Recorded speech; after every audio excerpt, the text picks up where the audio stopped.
हमारी आज की कहानी है एक प्लेट सैलाब, जिसकी लेखिका हैं मन्नू भंडारी। तो चलिए सुनते हैं आज की कहानी एक प्लेट सैलाब। मई की सांझ 6:30 बजे हैं। कुछ देर पहले जो धूप चारों ओर फैली पड़ी थी, अब फीकी पड़कर इमारतों की छतों पर सिमट आई है, मानो निरंतर समाप्त होते अपने अस्तित्व को बचाए रखने के लिए उसने कसकर कगारों को पकड़ लिया हो। आग बरसाती हुई हवा धूप और पसीने की बदबू से बहुत बोझिल हो आई है। 5 बजे तक जितने भी लोग ऑफिस की बड़ी बड़ी इमारतों में बंद थे, इस समय बरसाती नदी की तरह सड़कों पर फैल गए हैं। रीगल के सामने वाले फुटपाथ पर चलने वालों और हॉकर्स का मिला जुला शोर चारों ओर गूंज रहा है। गजरे बेचने वालों के पास से गुजरने पर सुगंध भरी तरावट का एहसास होता है, इसलिए ना खरीदने पर भी लोगों को उनके पास खड़ा होना या उनके पास से गुजरना अच्छा लगता है। टी हाउस भरा हुआ है, उसका अपना ही शोर है। फिर बाहर का सारा शोर शराबा बिना किसी रुकावट के खुले दरवाजों से भीतर आ रहा है। छतों पर फुल स्पीड में घूमते पंखे भी जैसे आग बरसा रहे हैं। एक क्षण को आंख मूंद लो तो आपको पता ही नहीं लगेगा कि आप टी हाउस में हैं या फुटपाथ पर। वही गर्मी, वही शोर। गे लॉर्ड भी भरा हुआ है। पुरुष अपने एयर कंडीशनर चैम्बरों से थक कर और औरतें अपने अपने घरों से ऊब कर मन बहलाने के लिए यहाँ आ बैठे हैं। यहाँ न गर्मी है न भन्नाता हुआ शोर। चारों ओर हल्का शीतल दूधिया आलोक फैला हुआ है और विभिन्न सेंटों की मादक कॉकटेल हवा में तैर रही है। टेबलों पर से उठते हुए फुसफुसाते से स्वर संगीत में ही डूब जाते हैं। गहरा मेकअप किए डाइस पर जो लड़की गा रही है, उसने अपनी स्कर्ट की बेल्ट खूब कसकर बांध रखी है, जिससे उसकी पतली कमर और भी पतली दिखाई दे रही है और उसकी तुलना में छातियों का उभार कुछ और मुखर हो उठा है। एक हाथ से उसने माइक का डंडा पकड़ रखा है और जूते की टो से वह ताल दे रही है। उसके होठों से लिपस्टिक भी लिपटी है और मुस्कान भी। गाने के साथ साथ उसका सारा शरीर एक विशेष अदा के साथ झूम रहा है। पास में दोनों हाथों से झुंझुने से बजाता जो व्यक्ति सारे शरीर को लचका लचका कर ताल दे रहा है, वह निग्रो है। बीच बीच में जब वह उसकी ओर देखती है तो आंखें मिलते ही दोनों ऐसे हंस पड़ते हैं मानो दोनों के बीच कहीं कुछ है। पर कुछ दिन पहले जब एक एंग्लो इंडियन उसके साथ बजाता था, तब भी वह ऐसे ही हंसती थी। तब भी इसकी आंखें ऐसे ही चमकती थी। इसकी हंसी और इसकी आंखों की चमक इसके मन के साथ कोई संबंध नहीं है, वे अलग ही चलती हैं। डायस की बगल वाली टेबल पर एक युवक और युवती बैठे हैं। दोनों के सामने पाइनएप्पल जूस के गिलास रखे हैं। युवती का ग्लास आधे से अधिक खाली हो गया है, परंतु युवक के शायद 1-2 सिप ही लिए हैं। वह केवल स्ट्रॉ हिला रहा है। युवती दुबली और गोरी है, उसके बाल कटे हुए हैं। सामने आ जाने पर सिर को झटके देकर वह उन्हें पीछे कर देती है। उसकी कलफ लगी साड़ी का पल्ला इतना छोटा है कि कंधे से मुश्किल से 6 इंच नीचे तक आ पाया है। चोली नुमा ब्लाउज से ढकी उसकी पूरी की पूरी पीठ दिखाई दे रही है। तुम कल बाहर गई थी? युवक बहुत ही मुलायम स्वर में पूछता है। क्यों? बाएं हाथ की लंबी लंबी पतली उंगलियों से ताल देते देते ही वह पूछती है। मैंने फ़ोन किया था। अच्छा, पर किस लिए? आज मिलने की बात तो तय हो ही गई थी। यूं ही तुमसे बात करने का मन हो आया था। युवक को शायद उम्मीद थी कि उसकी बात की युवती के चेहरे पर कोई सुखद प्रतिक्रिया होगी, पर वह हल्के से हंस दी। युवक उत्तर की प्रतीक्षा में उसके चेहरे की ओर देखता रहा, पर युवती का ध्यान शायद इधर उधर के लोगों में उलझ गया था।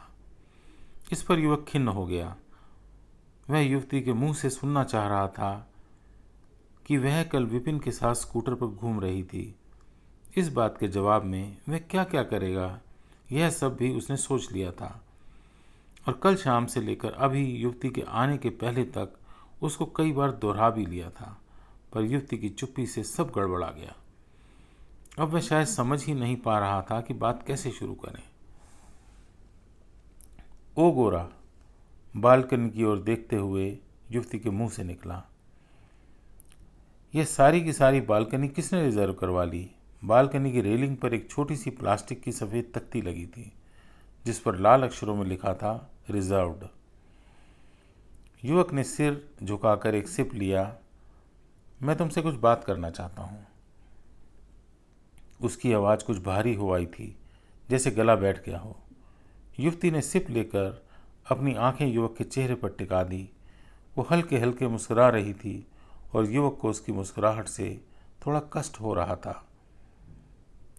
देखो, मैं इस सारी बात में बहुत गंभीर हूँ, झिझकते से स्वर में वह बोला। गंभीर?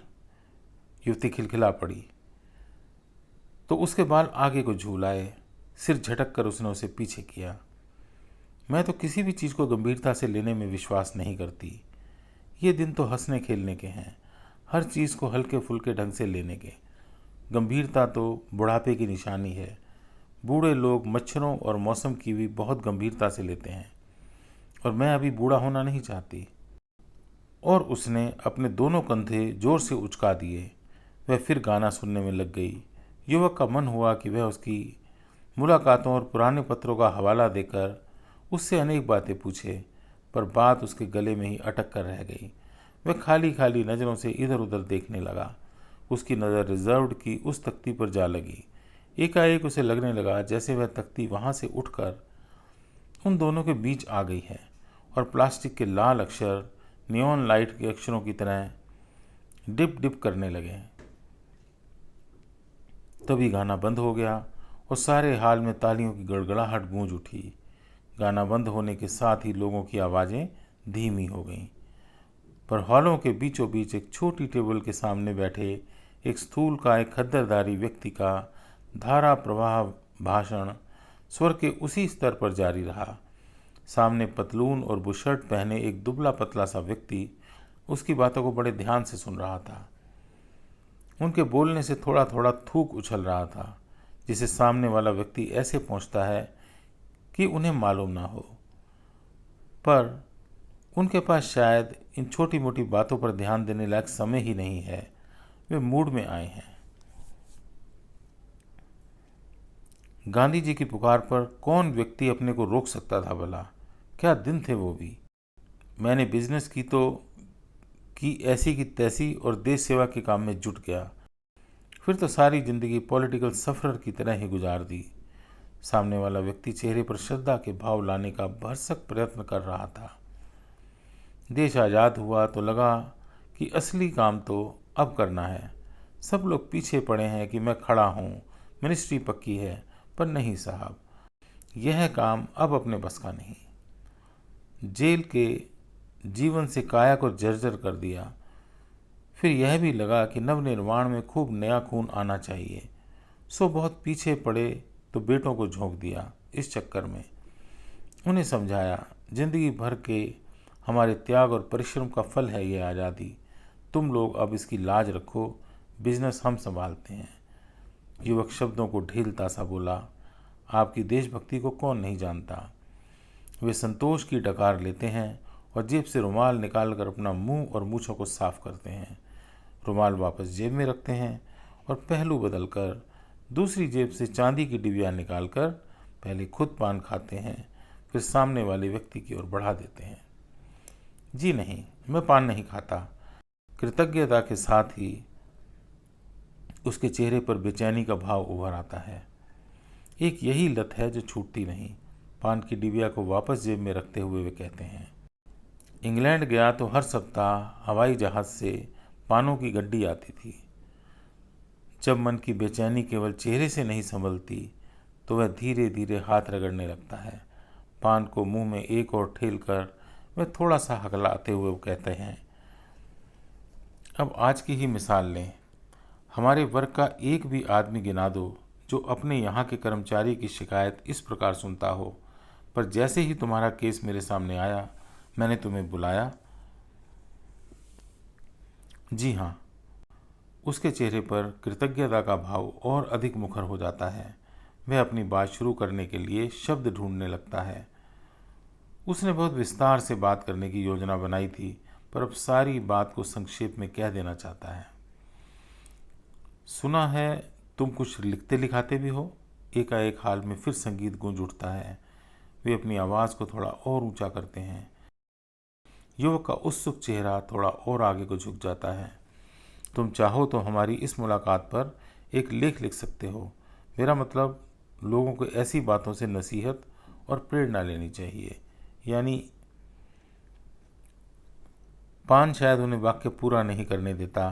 तभी बीच की टेबल पर आई उई का शोर होता है और सबका ध्यान अनायास ही उधर चला जाता है। बहुत देर से ही वह टेबल लोगों का ध्यान अनायास ही खींच रही थी। किसी के हाथ से कॉफ़ी का प्याला गिर पड़ा है। बेरा झाड़न लेकर दौड़ पड़ा और असिस्टेंट मैनेजर भी आ गया। 2 लड़कियां खड़ी होकर अपने कुर्तों को रुमाल से पोंछ रही हैं और बाकी लड़कियां हंस रही हैं। सभी लड़कियों ने चूड़ीदार पजामे और ढीले ढाले कुर्ते पहने हैं। केवल एक लड़की साड़ी में है और उसने ऊंचा सा जूड़ा बना रखा है।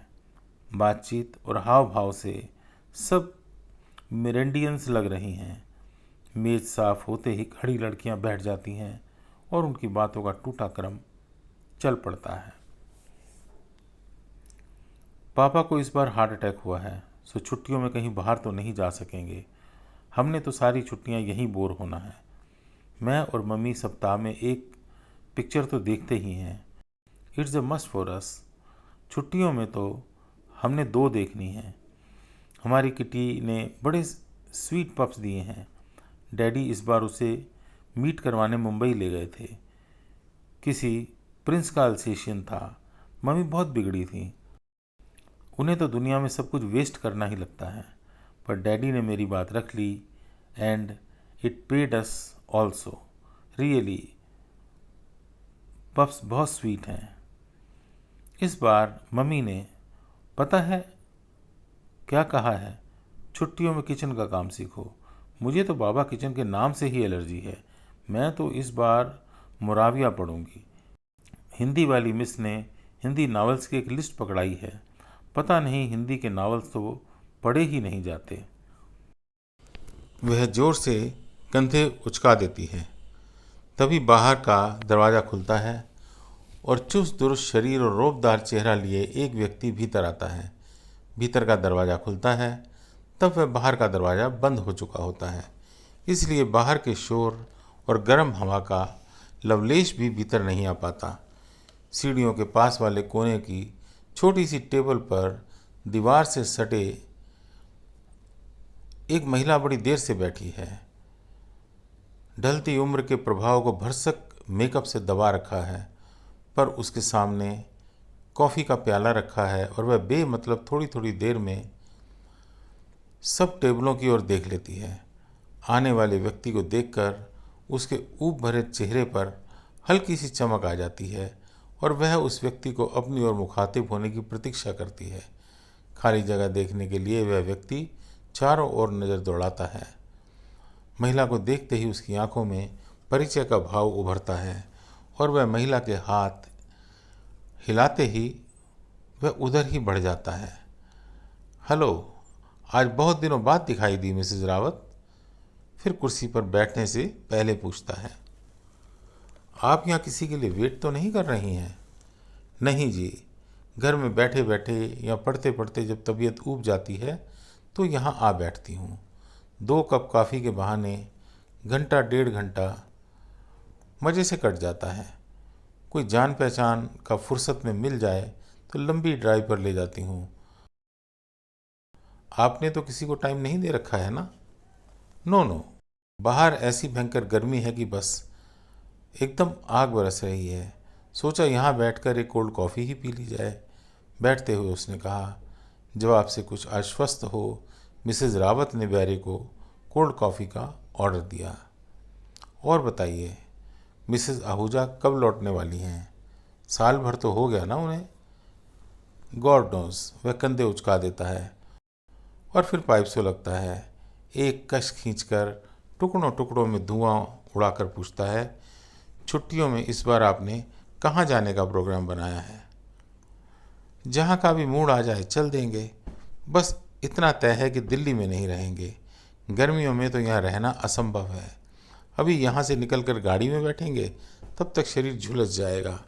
सड़कें तो जैसे भट्टी हो रही हैं। गाने का स्वर डाइस से उठकर फिर सारे हाल में तैर गया। On Sunday I am happy.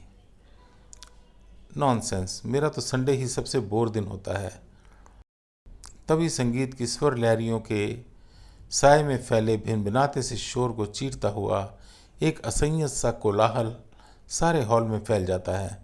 सबकी नज़रें दरवाजे की ओर उठती हैं। विचित्र दृश्य है। बाहर और भीतर के दरवाजे एक साथ खुल गए हैं और नन्हे मुन्ने बच्चों के दो दो चार चार के झुंड हल्ला गुल्ला करने के लिए भीतर आ रहे हैं। सड़क का एक टुकड़ा दिखाई दे रहा है जिस पर एक स्टेशन वैगन खड़ी है। आसपास कुछ दर्शक खड़े हैं और उसमें से बच्चे उछल उछल कर भीतर दाखिल हो रहे हैं। बॉबी, इधर आ जा। निद्धू, मेरा डिब्बा लेते आना। बच्चों के शोर के साथ साथ बाहर का शोर भी भीतर आ रहा है। बच्चे टेबलों से टकराते एक दूसरे को धकेलते हुए सीढ़ियों पर जाते हैं। लकड़ी की सीढ़ियाँ कारपेट बिछा होने के बावजूद धम धम करके बज उठती हैं। हाल की संयत शिष्टता एक झटके के साथ बिखर जाती है। लड़की गाना बंद करके मुग्ध भाव से बच्चों को देखने लगती है। सबकी बातों पर विराम चिन्ह लग जाता है और चेहरों पर एक विस्मयपूर्वक कौतुक फैल जाता है। कुछ बच्चे बालकनी की रेलिंग पर झूलते हुए से हाल में गुब्बारे उछाल रहे हैं। कुछ गुब्बारे कारपेट पर आ गिरे और कुछ कंधों पर सिरों से टकराते हुए टेबल पर लुढ़क जाते हैं। कुछ बच्चों की किलकारियों के साथ साथ हवा में तैर रहे हैं, नीले पीले हरे गुलाबी। कुछ बच्चे ऊपर उछल उछल कर कोई नर्सरी राइम गाने लगते हैं तो लकड़ी का फर्श धम धम बज उठता है। हॉल में चलती फिल्म जैसे अचानक टूट गई है।